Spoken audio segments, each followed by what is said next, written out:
Welcome to Career Tools. This week, DiSC. I'm a combination. The questions this cast answers are: I have 2 high numbers in DiSC. What does this mean? I'm a combination profile. What do I do next? And is being a combination profile better? If you're a manager, you need Roadmap. All licensees of manager tools have access to Roadmap, an app on your phone that guides you through every step of the Trinity rollout process, no more annoying emails, and allows you to monitor and measure your implementation of one-on-ones and feedback, and soon coaching and delegation. Few clicks every day, everything you need to know about rolling out the Trinity and becoming a more effective manager.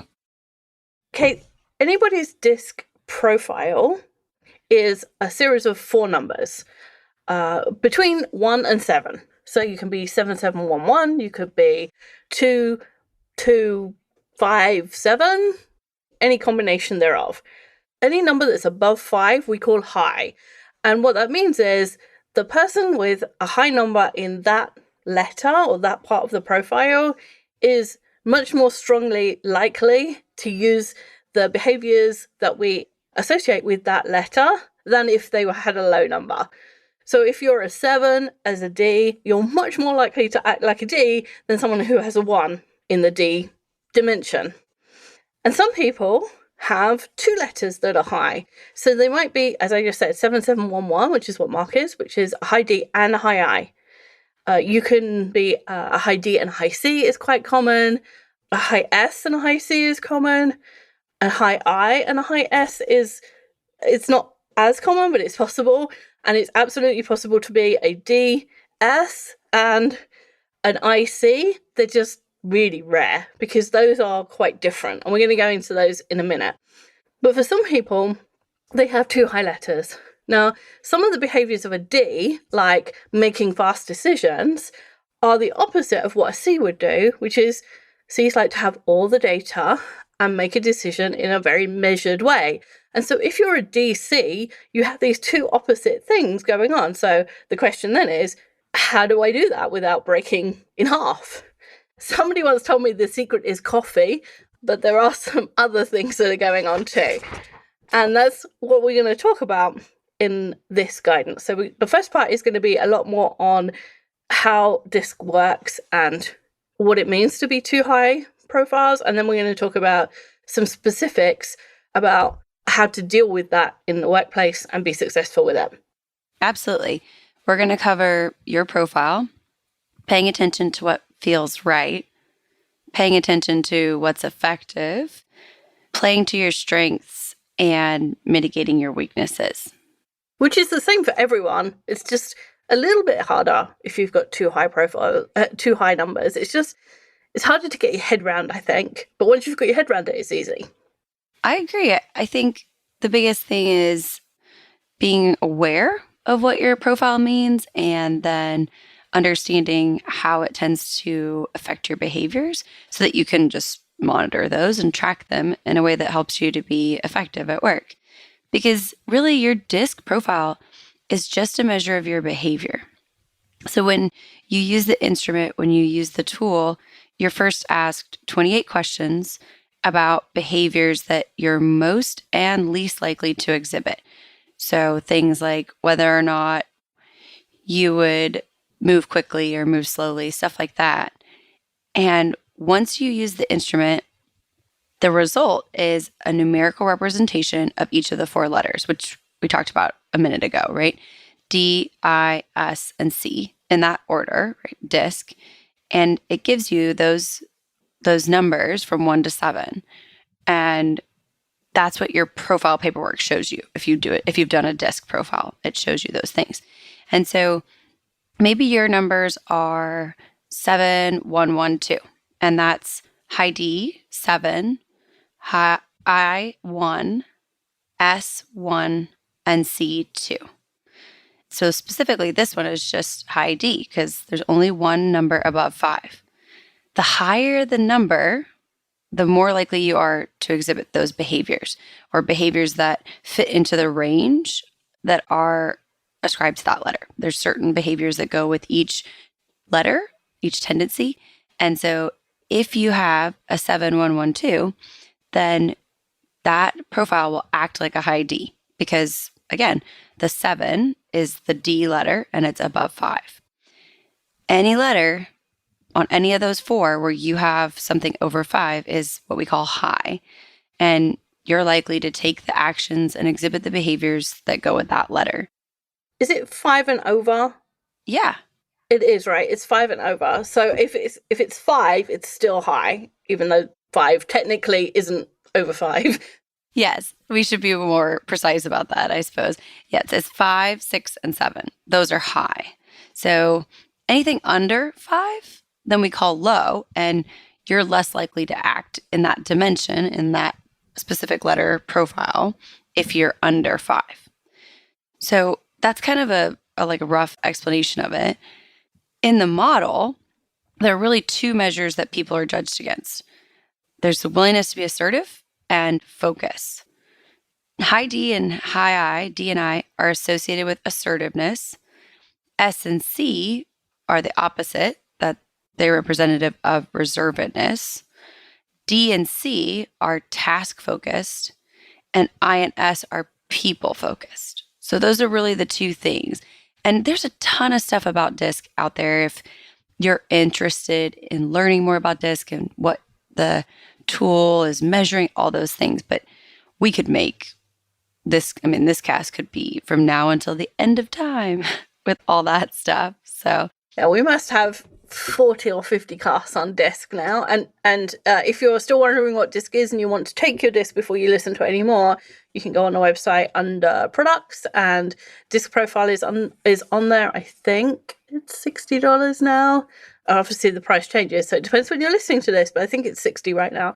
And it's really, really useful. Everybody I know who took DiSC says it changed their life. So it's definitely worth $60.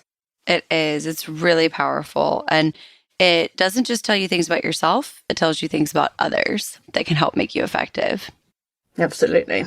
So let's go back. So D and I are associated with assertiveness. S and C are reservedness. D and C are task focused. And I and S are people focused. And D stands for dominant, right?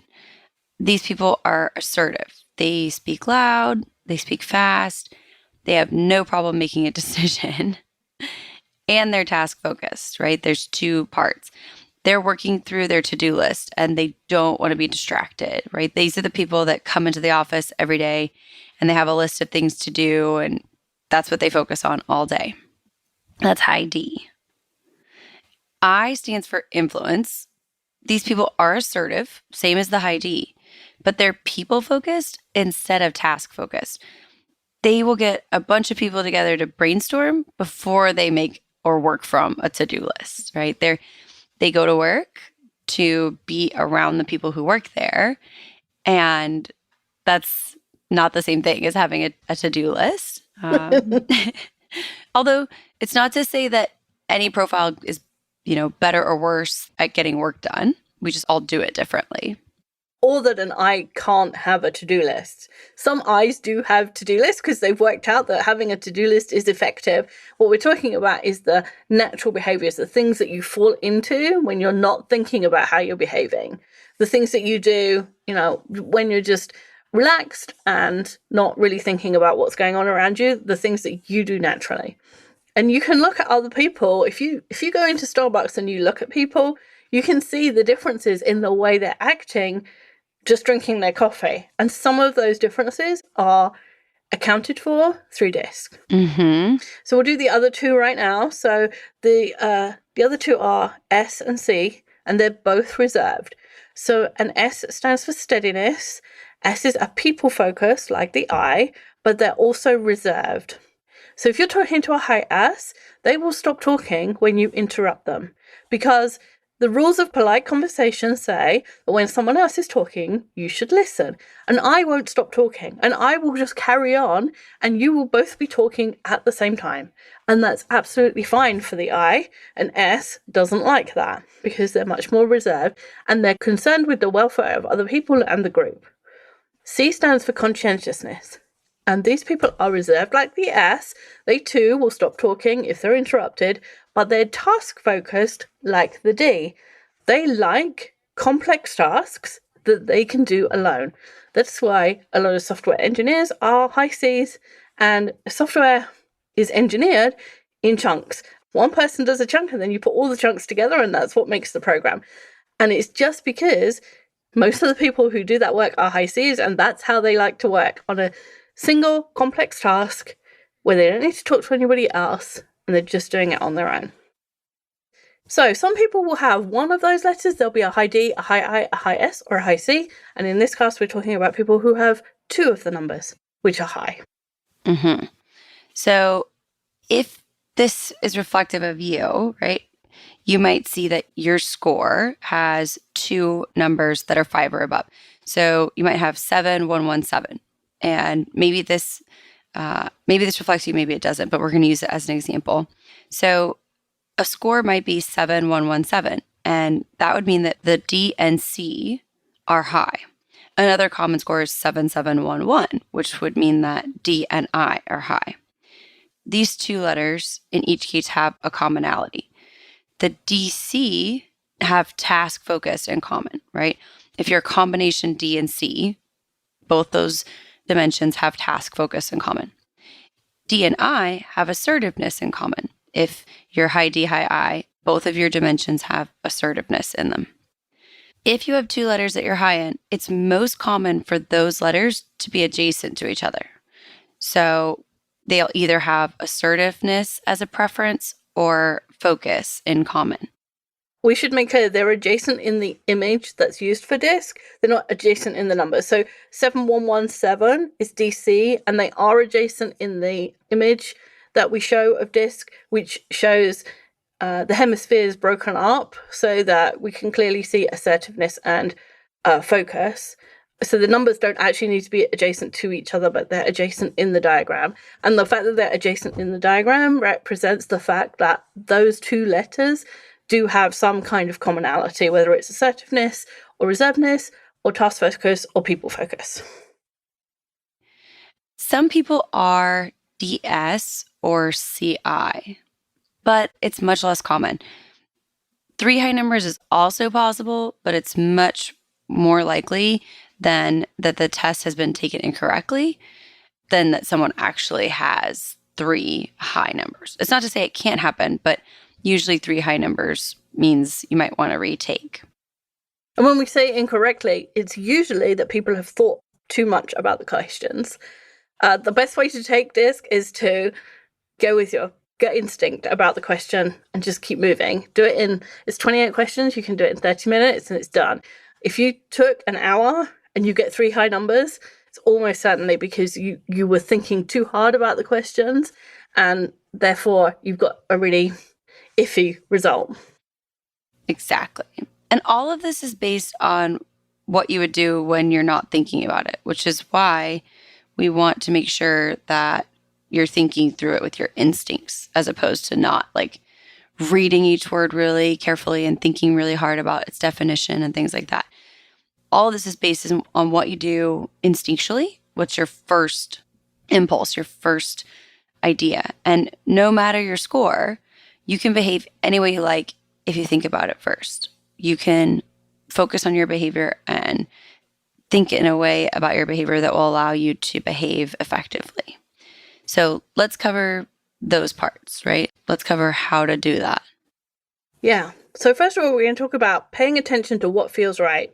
So if you're an assertive task-focused D and a reserved task-focused C, how does that work out, right? How can you be assertive and reserved at the same time in the same person?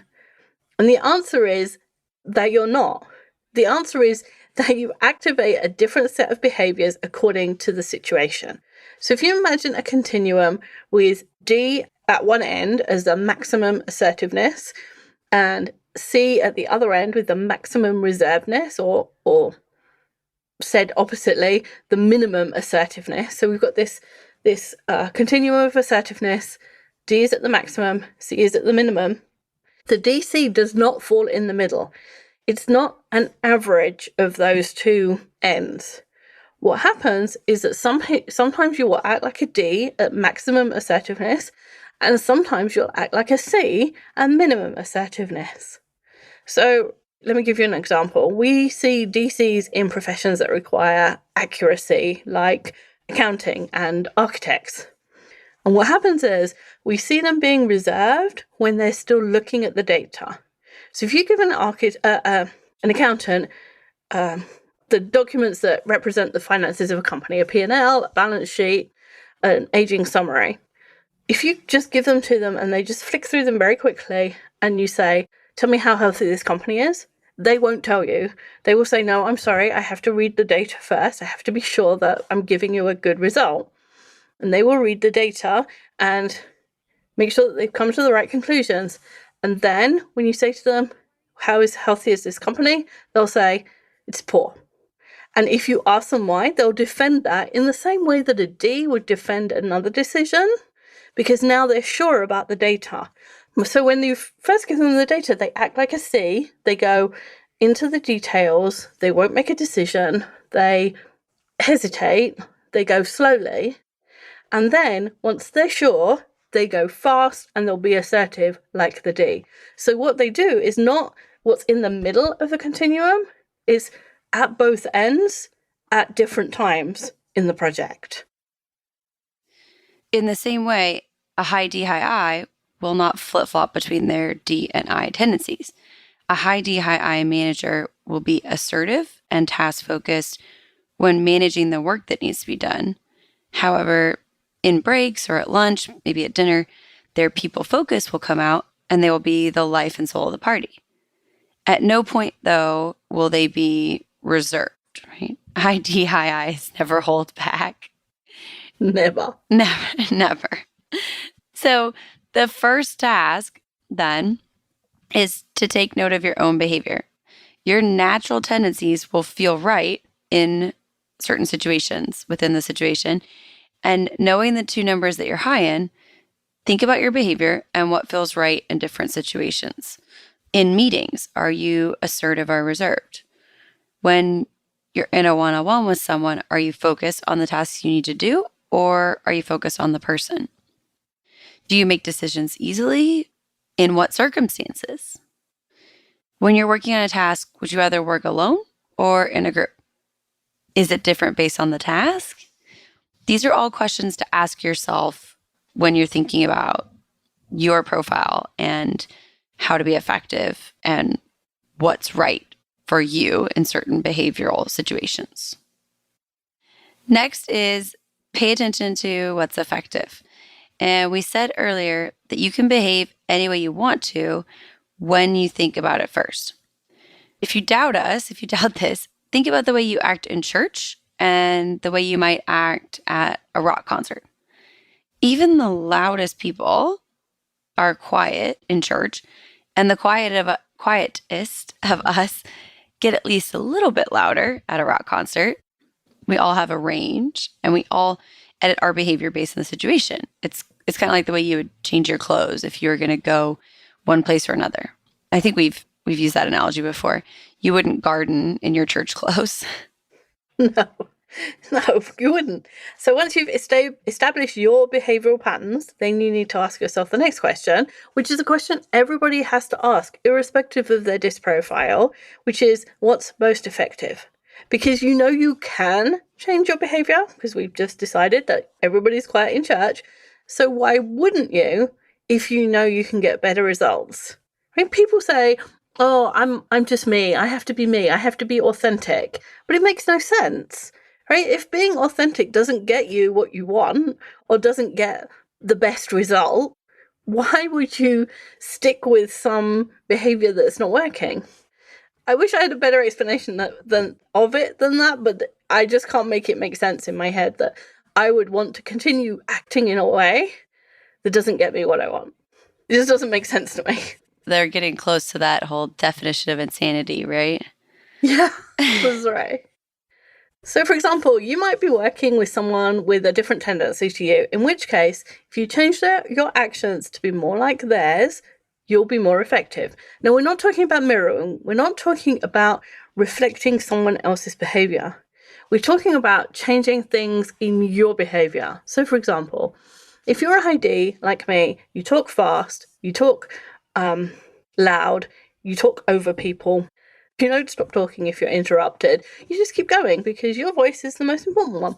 But if I'm talking to a high C, then all that's going to happen if I do what I do naturally, they're going to think I'm rude, I don't listen, I'm not fun to work with, and I make rash decisions.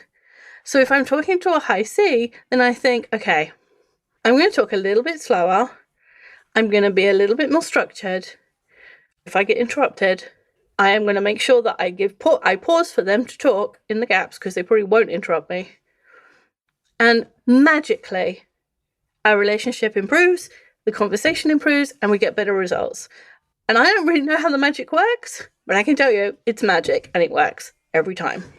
It does. It's really exciting. It's one of my favorite things about people is that it does work. And so there's times when we want to edit our behavior.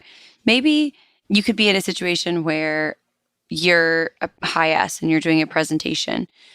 Maybe it's more effective to use high I behaviors if we want the presentation to go well, right? That's just another example of where another set of behaviors might be effective for the purpose that you're looking for.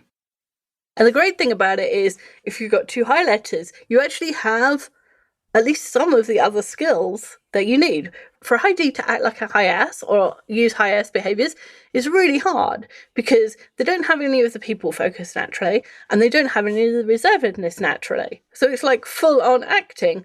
Whereas if you're an IS and you get bogged down in the people problems, you go to your team and you're talking to your team and you're worried about Bob and Erin doesn't seem to be getting her work done right and Bill has been off sick and you're just bogged down in that and you don't seem to be able to move forward. If you're an IS, all you need to do is activate the high I. Think about some of the times when you use your high I and make this situation into one of those situations so that you can cajole them and encourage them and move a little faster. And then you resolve that situation, you resolve the feeling stuckness. And the best part of it is you didn't need to act, you just needed to bring some behaviors that you otherwise use naturally to the fore in this situation. Absolutely. If we want to be effective, everybody has to do this. It's not that some people have to do it and some people don't. If a high D is having some trouble on a project because their high I colleagues are not paying attention to their tasks, the solution isn't to be more high D. A high D will sit them down, show them the list, give them the deadlines, and actually that's not as effective. A better approach is to actually move towards the high I behavior. Maybe have a short meeting every day where you talk about only a couple of the tasks and help the high I find people to work with on those tasks. That's a lot closer to the way a high I would work. And since it's more likely to be something that falls within their normal tendencies, it's more likely that they'll accomplish it, right? I mean, it's another way of what we would call, I think, playing to people's strengths. And so people with combination profiles are actually kind of lucky because they almost certainly have natural tendencies towards two different behaviors. Another way to think about this is you have a little bit more ability within your natural tendencies. Everyone has the same abilities. It's just your instincts will allow you to do some of this a little easier. A high D, high I who's having difficulties with high I on a project will be able to call on the behaviors they use in other places, in other situations to resolve the differences. And a pure D doesn't really have any natural people focus to call on. So it's just a little bit more difficult to find those behaviors within their tendencies. And no matter what profile you're working in, you'll have something in common with them, with any other profile. A high D, high I shares the task focused with the high C and the people focus with the I. Even if they have to work with an S, they still have people focus in common because that's part of their high I combination. It's as hard for a high D, high I to be reserved as it is for a high D. But a pure D has to be both reserved and people focused to work well with an S, neither of which they're actually naturally inclined to do. As a high D, I'm kind of jealous that other people have two high things because it's hard for me to do the other behaviors because I don't do any of them naturally. I think my profile is 7-1-1-2, so I'm just high D, get out of my way. And it makes it much harder to work with any of the other styles. I really have to concentrate. So we're talking about how lucky you are. So we're going to talk now about playing to your strengths. So lucky you have 2 areas in which you're strong, and you can use either or both, depending on what's effective. So we'll go through each in turn. So DI, your strength is assertiveness. Both D and I are assertive. This strength is best used when you're forging ahead, especially in difficult circumstances. So if there's a project which looks like it's going off the rails or looks like it's going to be really difficult, you're the person, because you have both the D, which will force you through that difficulty, or it will allow you to make inroads, and also the I, which will mean that you bring people with you, which is what happens. D's storm the hill and find themselves at the top when nobody are all alone. D's and I storm the hill and everybody gets to the top. So, lucky you. IS, your strength is people focused. Both I and S are people focused. So you can use this to create engagement and team feeling. If there's a new team and you need them to gel, then the I and S is the perfect person to lead them because they have all of that people focus and they bring people together. C and S, your strength is reservedness. And you can see what's happening in the quiet corners, which you can use to ensure that details aren't missed. DiSC, your strength is task focused. And D and C are both task focused, which you can use to make a team work efficiently. Yeah, DiSC is the one who makes the best processes because they're super detailed because of the C, but they work because of the D. Of course, the downside of having 2 strengths is that you also have 2 weaknesses. So we're going to talk about mitigating your weaknesses. A DI has 2 doses of assertiveness. An IS has a double dose of people focus. And really, in reality, your weaknesses aren't any stronger than they are for a person with a single letter. It just seems that way. When you're thinking about effective behavior, and this goes for everybody, if you're thinking about effective behavior, one of the things you think about is, what do I need to do more of?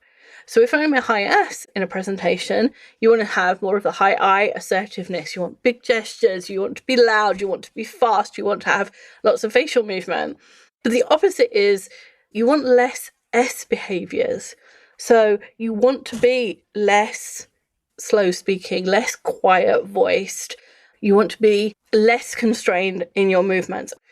Sometimes it's easier to look at what you want less of than what you want more of. It depends on the situation and which style you are, but sometimes it's a different way to look at it.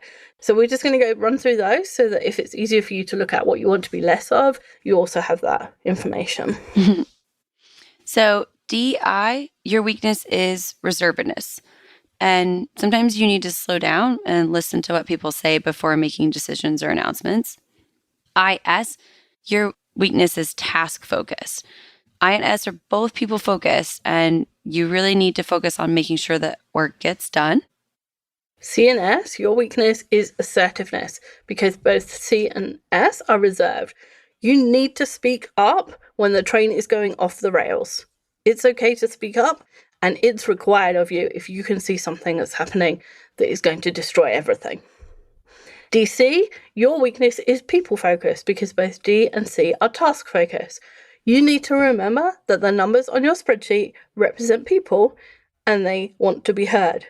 People exist in the world, annoying as it is, and we have to take account of them. So having 2 high dimensions is relatively common. It doesn't mean that you're a split personality.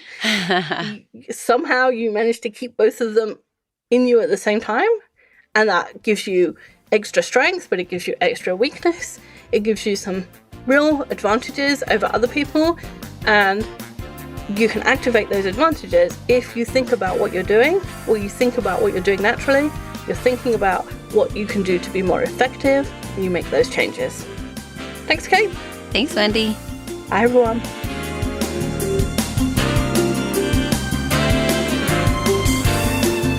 That's all for this week. We'll be back next week with more guidance.